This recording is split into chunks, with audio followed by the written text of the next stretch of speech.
Assalamualaikum warahmatullahi wabarakatuh. Bismillahirrahmanirrahim. Bismillah, alhamdulillah. Salatu wassalamu ala rasulillah Sayyidina Muhammad ibn Abdillah wa ala alihi wa ashabihi wa azwajihi wa dhurriyyatihi wa ahli baitihi wa man tabi'ahum bi ihsan ila yaumil qiyamah. Seluruh jajaran Bamusi yang saya hormati, Pak Ketua, Pak Marhen, Ibu Tari, dan seluruh jajaran pengurus DPD PDI Perjuangan Jawa Timur, tamu undangan, anak-anakku sekalian yang saya cintai, janda-janda sekalian yang kita sayangi, para hadirin wal hadirat yang berbahagia. Ini acaranya Nuzulul Quran. Jadi pakai bahasa nuzul. Nuzul itu artinya turun. Turun. Jadi Quran itu menggunakan bahasa turun, karena Allah menyatakan inna nahnu nazzalna dzikra, sesungguhnya akulah yang menurunkan Al-Quran. Bahasa turun itu pasti bahasa dari atas ke bawah. Dari turun itu dari atas ke bawah. Bawah itu mana? Bawah itu ya sini, ini bawah. Bumi ini bawah. Jadi bumi ini di bawah. Karena bumi ini berada di langit satu. Jadi anak-anakku sekalian, bumi itu di langit satu. Jadi langit satu itu isinya Merkurius, Venus, Bumi, Mars, Jupiter, Saturnus, Uranus, Neptunus, Pluto. Katanya Pluto udah dianulir, udah menghilang, keluar dari orbit. Nah itu langit satu isinya itu, dengan satu matahari.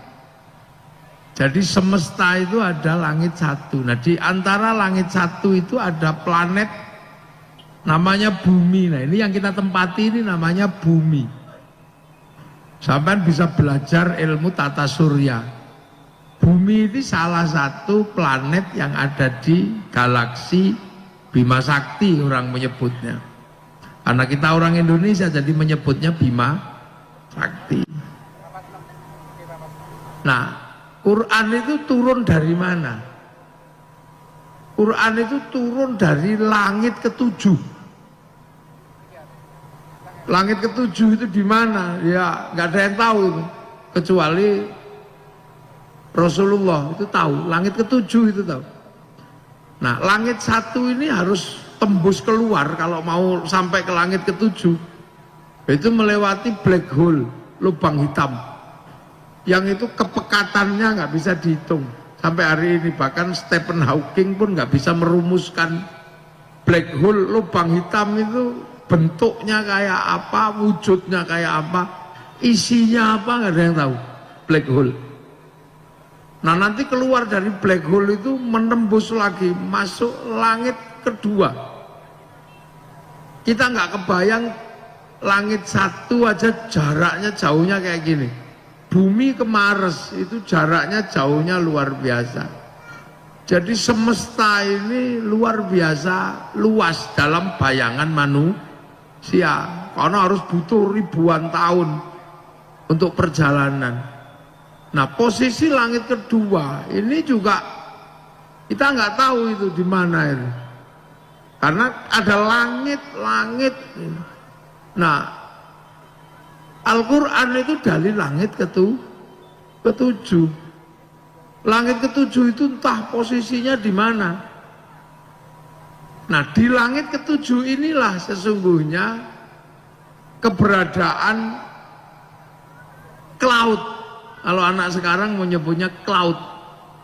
Cloud itu pusat data.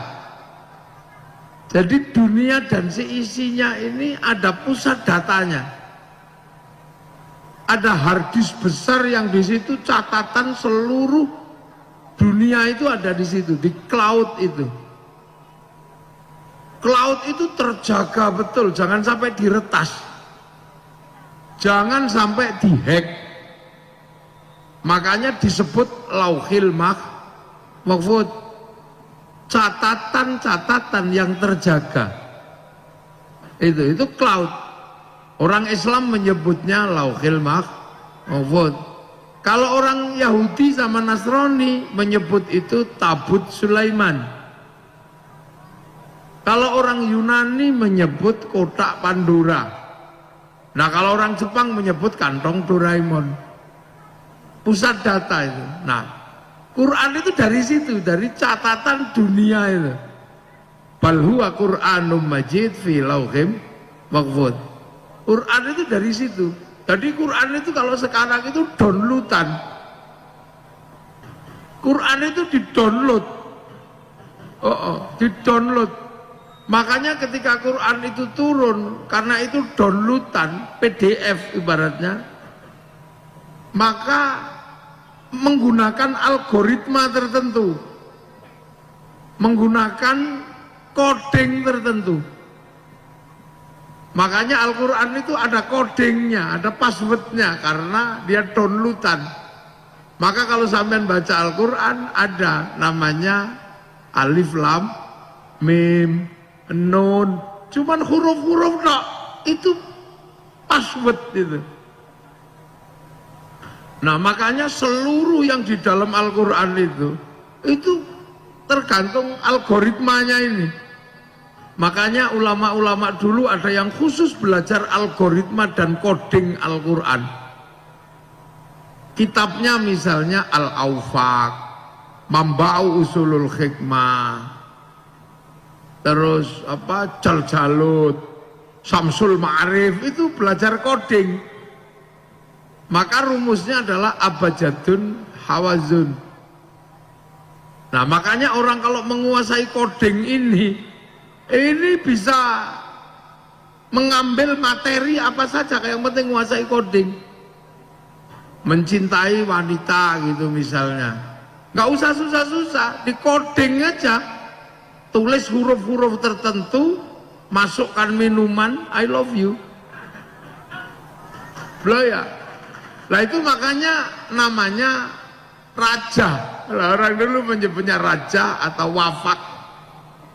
Kalau orang Madura menyebutnya sekep. itu coding sesungguhnya. Nah, dunia sekarang ini hampir semuanya dikendalikan oleh coding.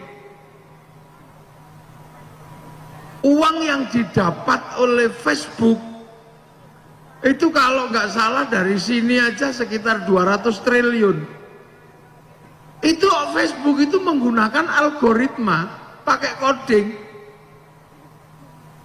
Uang yang didapat oleh bank dibagi ke seluruh nasabah lewat ATM, itu pakai coding. Makanya orang yang menguasai coding, hari ini dia menguasai dunia. Kalau menguasai coding, kenapa Cina itu bisa menguasai dunia digital? Karena dia menggunakan codingnya. Huruf Cina dipakai untuk coding. Dia punya sendiri coding.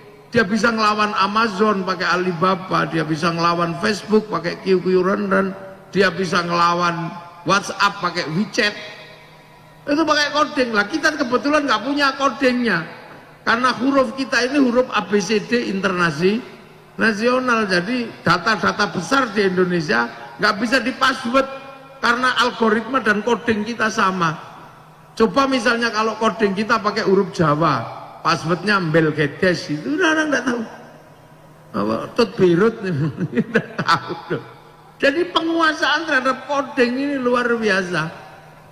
Handphone itu pakai coding, jangan dikira. Besi pakai coding, air pakai coding, H2O itu coding. Rumus akhirnya kemudian besi disambung sama platina, kasih minyak pertamak, itu bisa jalan, namanya mobil. Itu mempertemukan coding, oplosan. Tuh, ini coding semua. Daun itu ada codingnya, jangan dikira. Ada namanya, ada codingnya. Vitamin pakai coding. Jadi dunia kita ini sungguhnya Al-Quran itu sudah mengajarkan. Selain kamu belajar print out-nya, belajarlah codingnya itu. Karena kalau kamu menguasai codingnya itu, kamu menguasai dunia. Besi pakai coding.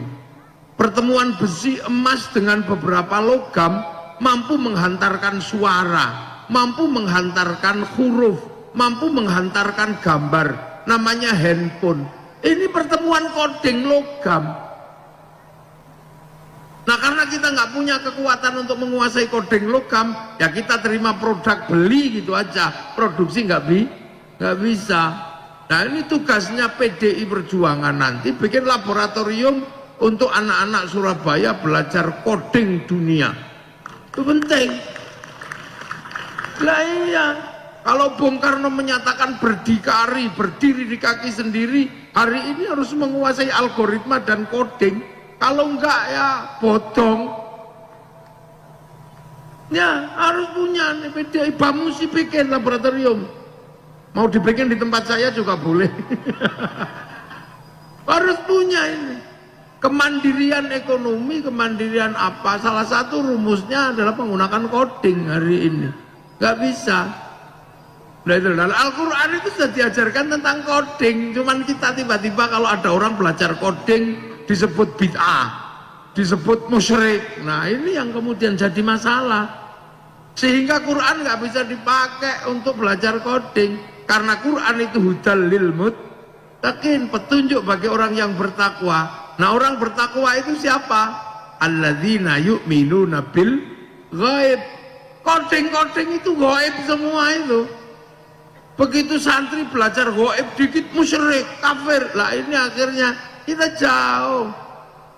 Santri-santri kadang belajar hizib dibilang musyrik. Padahal hizib ini bagaimana ghaib ini bukan wacana, tapi experience of religion, pengalaman keagamaan. Paling enggak belajar mahabbah lah kalau santri itu. Biar ghaib ini jelas.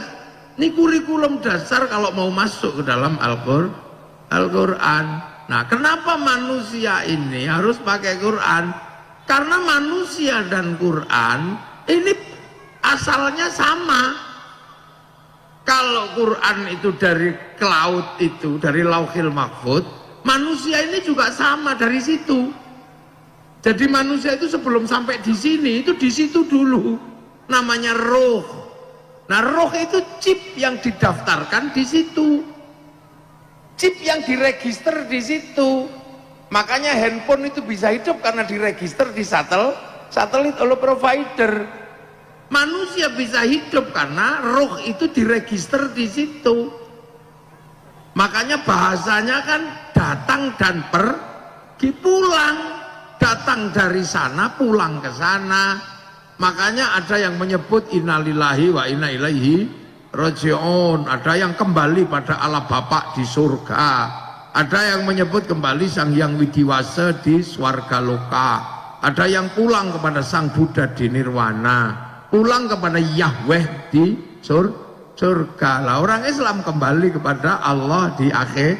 Mana? Ya ke situ lagi. Nah manusia turun di situ. Makanya sebelum manusia turun dari langit ke-7 ke sini, itu diregister. Ditanya, alastu birobbikum, kamu kalau sampai di sana masih ingat gak kalau aku ini Tuhanmu, kata Allah. Roh itu jawab, qalu bala syahidna, ya Allah aku jadi saksi engkau adalah Tuhan. Maka terus karena dari sana dikasih paketan, paket rezekinya sekian, paket istrinya ini, paket jabatannya ini, paket nyawanya sekian. Kalau paketnya habis ya kik mati. Nah terus manusia diturunkan ke sini. Begitu roh itu turun ke langit ke-7 ini, dikasih bungkus. Nah ini bungkusnya. Begitu dibungkus di sini, manusia inilah the real alien. Jadi manusia itu sesungguhnya adalah alien karena datang dari langit ketujuh. Cuman di sini dibungkus. Bungkusnya apa? Bungkusnya adalah dari saripati makanan orang tua. Makan diproses di perut. Vitamin A ambil mata, vitamin K diambil balung, vitamin C diambil kulit. Saripati makanan jadi nutfah. Nutfah bapak, nutfah ibu jadikan satu, jadi segumpal darah, jadi segumpal daging. Makanya pengenalan pertama manusia oleh Al-Quran adalah khalaqal insana min alaq. Jadi Tuhan menciptakanmu itu dari segumpal darah. Nah itu kan prosesnya bisa nggak usah saya ceritain. Setiap malam Jumat bikin proses, bikin jasad. Nah setelah jasad itu jadi, roh diturunkan masuk ke dalam daging itu, akhirnya dagingnya itu hidup, dikasih tulang, kasih daging, diikat pakai otot, dibungkus kulit, tumbuh rambut. Proses casingisasi atau assembling ini selesai 9 bulan. Begitu selesai 9 bulan keluar, lah tergantung produk mana. Allah mempersilahkan kamu kalau di produk di Cina, matamu sipit, pipimu tembem, sudah. Kalau kamu diproduksi di Arab, kamu tinggi besar, keriting, kulitnya putih. Kalau diproduksi di Afrika, ya hitam gosong kayak kopi. Kalau produksinya di Eropa, tinggi besar, rambutnya merah. Jadi ini bungkusnya aja. Kalau yang produksi pesek, ya keluarnya pesek. Kalau yang produksi cantik, ya keluarnya cantik. Kalau yang produksi hitam, keluarnya hitam. Kalau yang produksi cantik sama ganteng, nah ini keluarnya. Loh, ini. Nah, ruhani ini karena nanti mau pulang dikasih bekal Al-Quran. Lah jasad ini dunia, ya dikasih bekal dunia, kasih telo, kasih ayam, kasih apa untuk membesarkan jasad. Lah makanya jasad ini unsur dunia, maka senengannya dunia. Nah itu makanya manusia ini karena alien adaptasinya susah. Kalau sapi kan asli sini adaptasinya mudah, makanya urusan sapi itu nggak banyak. Apalagi urusan garangan nggak banyak karena garangan itu asli lokal bumi. Kambing juga urusannya nggak susah, tinggal kasih makan selesai. Manusia ini alien, urusannya banyak. Kalau lahir aja lemesnya luar biasa. Mana ada bayi paling lemes di dunia selain bayi manusia? Kata orang Surabaya, sak kurepe langit, sak lumahe bumi, gak ono sing apese ngalano apese bayi menungso. Lah ya bayi sapi lahir lari, bayi kucing lahir lari, nggak ada yang ngurus. Tapi bayi menungso, 9 bulan itu masih mati di lubang semut kalau nggak ada yang ngurus. Ya makanya urusan manusia itu banyak. Karena apa? Dia butuh survive. Maka ada yang khusus ngurus nya tok. Ngurus manusia itu kaya karena manusia. Makhluk terbaik diurus nya. Kaya dia gara-gara ngurus dia punya pabrik pempes. Loh, pabrik pempes itu ngurus nya orang tok. Ada yang ngurus gudale untu, duwe pabrik sikat, pabrik odol. Makanya orang kalau mengurus urusan manusia enak, maka jadi duit. Makanya PDI ini banyak ngurus manusia, maka PDI juga enak. Maka jangan sampai PDI nggak bisa ngurus manusia. Kalau nggak bisa ngurus manusia, sengsara. Ada negara itu ngurusi idep tok, sugih. Prancis kaya dia, ngurusi pipi tok bikin blast on kaya. Loh, jadi hampir semua dunia ini urusannya menungso tok loh. Pabrik tisu gara-gara ringete menungso. Ini ngurus ringete tok. Ayo, sampean mau cari mobil itu gara-gara ngurus bokonge wong.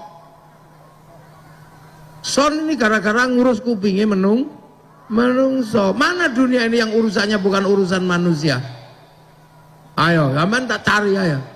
Kenapa ada syuting? Karena urusan manusia pengen punya wajah dalam foto. Loh itu maka sampean hidup jangan sekali-sekali lupa ngurus manusia. Apalagi PDI. Katanya ngurus manusia, ngurus wong cilik. Urusannya banyak wong cilik itu. Ngurus WC. Itu bikin pabrik WC. Jadi lah ini yang dipakai Pak Marhen ini jam tangan ngurus manusia yang butuh waktu. Makanya untuk ngurus manusia ini kadang manusia terus menjadi seram. Wah diurusi semua. Makanya kalau lahir paling serem tapi kalau gede paling sangar. Karena apa? Manusia itu alien. Lo kecil dikasih minum susu aja melet-melet kok. Kalau gede bir masuk. Manusia waktu kecil itu dikasih makan gedang melet-melet tereten. Kalau gede aspal masuk. Acor masuk. Bau yang paling harum disemprot-semprot dicium, bau paling bau pojok iku kudak-kudak diambus. Kadang silit kudak-kudak itu diambus. Itu manusia. Makanya karena jasad manusia ini dunia, dia boleh ngambil dunia sebanyak-banyaknya. Itu dok, nggak ada larangan. Tangan ini dunia, kasih jam yang terbaik. Maka jam terbaik harganya mahal, maka kamu harus kaya. Bokong pengen enak, ndak keringetan kalau jalan, butuh mobil sing enak mahal, manusia harus kaya. Boleh, nggak ada yang nggak boleh. Sampean pengen rumah tingkat 100 juga boleh. Boleh aja, apa gigimu kok kasih pagar, boleh. Apa yang nggak boleh dunia ini? Ambil semua, khalaqalakum ma fil ardi jami'ah. Aku bikin semuanya untuk kalian. Yang penting cuma satu, jangan lupa kalian pulang, cuman itu dok. Jangan lupa, zaman ambil dunia sesuka-sukanya, semau-maumu. Jangan lupa bahwa kamu suatu saat akan pulang. Nah pulang itu mesti mati. Karena apa? Kembali ke langit satu, kembali ke bulan aja, itu butuh pesawat olang-alik yang begitu kuat. Karena kalau enggak tubuhnya protol, apalagi kembali ke langit tuh. 7 lah, pakai tubuh yang model begini kena aspal aja beset, ya mati manusia. Maka belas kasih Allah agar nggak sakit ketika kembali ke langit ke-7, tubuhnya dicopot. Tubuhnya dicopot biar ruhaninya lagi yang balik ke sana. Lah balik ke sana ya harus tahu pekerjaannya orang langit. Di langit itu pekerjaannya orang zikir. Makanya di sini latihan. Biar nanti kalau sampai langit nggak longok, cuman gitu aja. Di sini biasa zikir, tiba-tiba sampai langit ada orang zikir karena di sini nggak pernah latihan. Apa itu? Oh, sampean longok ini ngapain orang ini? Kata malaikat, oh ini ilegal ini mesti. Langsung dideportasi sampai dipindah ke kelompok neraka, cuman gitu aja. Loh di China itu sholat ya. Sholat, makanya sampai kalau di sini belajarlah sholat biar kalau sampai sana lihat orang sholat di akhirat di langit 1, nggak di langit 7 nggak longok. Makanya cuman gitu aja. Makanya jangan sampai diblong. Kalau nggak sempet 5 kali ya seminggu sekali Jumatan. Kalau nggak ya setahun kali tapi jangan ditinggal karena ke sana itu. Di sana itu nanti bekalnya ya cuman itu. Ya, yang ngumpul di sana orang yang loman. Nah sampai di sana di sini masjid nggak pernah latihan. Ada gini-gini, nah, ya langsung, oh ini bukan penduduk surga ini ilegal ini, pendatang haram ini. Langsung sampai dideportasi, dipindah ke. Nah, jadi pekerjaan langit itu dikabarkan oleh Al-Quran. Makanya sholat ya dari langit, Quran dari langit. Maka mumpung kita di dunia latihan bekerja sebagaimana pekerjaan orang langit. Orang mau ke Jepang ya latihan dulu seperti orang Jepang. Orang mau ke Korea latihan seperti orang Korea. Karena kalau enggak ini dideportasi sampean. Lah tempat deportasinya enggak enak, tempat deportasinya neraka. Loh itu toh. Makanya sesungguhnya ad-dunya mazra'atul akhirat. Dunia ini tempat menanam untuk kebutuhan akhirat. Nah itulah. Makanya kita diajarkan untuk apa? Menjalankan pekerjaan lah langit, biar nanti kalau karena mesti pulang orang sing ora mulai wis toh.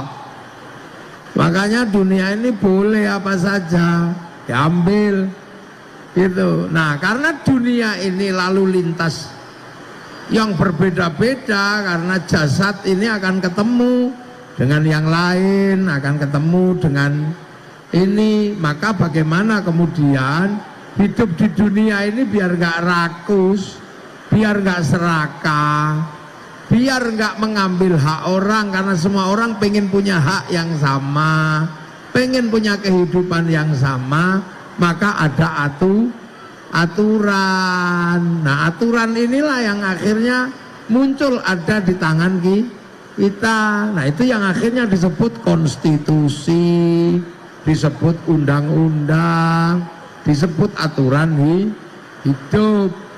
Nah itu. Nah, maka kemudian kita punya bagaimana tata cara hidup agar dunia yang akan kita ambil ini tidak mengambil hak orang. Makanya Nabi akhirnya mengatur kebutuhan hidup manusia agar manusia tidak semena-mena sama yang lain. Maka ketika hidup dan kebutuhan dunia, penguasaan, dominasi, karena manusia butuh dunia, tangan butuh tambang jam, mobil butuh tambang, ini butuh semua, terang butuh listrik apa, maka agar tidak terjadi benturan antar kebutuhan dunia, maka Islam diajarkan hiduplah yang baik sesama manusia. Kalau ketemu orang beragama berbeda, ya sudah, lakum dinukum waliyadin. Kalau ketemu dengan suku bangsa yang berbeda, ya kalian harus paham bahwa bangsa yang berbeda itu karena Allah yang bikin. Waja'alnakum syu'uban wa qabaila. Aku bikin kalian berbangsa-bangsa, bersuku. Nah, itu kehendak Allah. Makanya kita semua selalu diajarkan itu. Karena apa? Dunia ini tempat perebutan, tempat membangun eksistensi, tempat mendominasi. Karena apa? Semua pengen enak, semua pengen nyaman, semua pengen bokongnya punya kedudukan, semua pengen tangannya punya jangkauan yang indah. Nah, itu pasti orang akan berbenturan. Maka hiduplah kalian berbeda-beda kepentingan, berbeda suku, beda bangsa, beda agama, menggunakan ajaran hiduplah berbeda tapi saling tanggung jawab.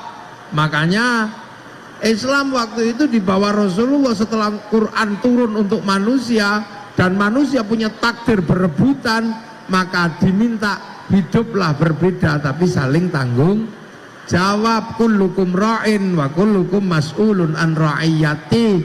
Kalian semua sebenarnya sama, bisa mimpin dan bisa dipimpin, tapi hiduplah saling bertanggung jawab. Makanya Rasulullah meletakkan konsep dasar ra'iyah, kullukum ra'in wa kullukum mas'ulun an ra'iyati.